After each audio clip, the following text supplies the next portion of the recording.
এর মধ্যে দেখেন এত সকালবেলা এই অফিসটা খোলা আমি বুঝছি না।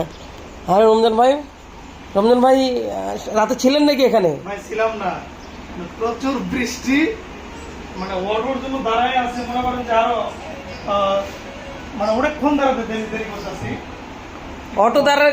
অটো পান নাই, পরে ড্রেস ডাবল নিয়ে জানেন ভিজবেন এইভাবে ছাতা তো যে বৃষ্টি বৃষ্টিতে ছাতা আসলে ছাতা কাজ করবে না।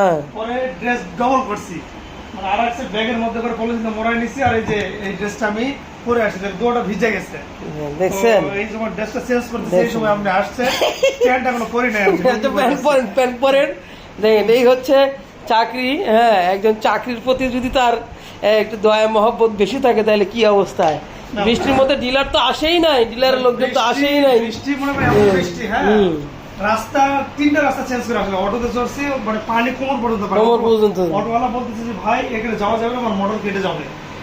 আচ্ছা, তাহলে রাস্তা বিকল্প রাস্তাতে আবার পানি তা আরেকটা রাস্তা চেঞ্জ করে মানে আসতে পারছে, মানে দীর্ঘ সময় ঘোরাঘুরি পরে আপনি অফিস পাইছেন আর কি। মোটরসাইকেল বের করতে পারি না। এটা আসলে একটা বিশাল ব্যাপার।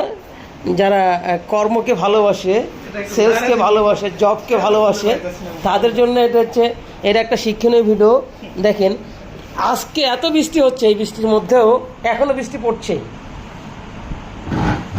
আমাদের রমজান ভাই মার্কেটিং ম্যানেজার, উনি আকিজ গ্রুপের একজন একনিষ্ঠ, সৎ এবং নির্ভরযোগ্য মার্কেটিং অফিসার। দেখেন আসলে আমরা যদি আসলে মনে করেন যে ব্যাংকে চাকরি করতাম, হ্যাঁ, তাহলে আমাদের রাইট টাইমে ব্যাংকে যাওয়া লাগতো।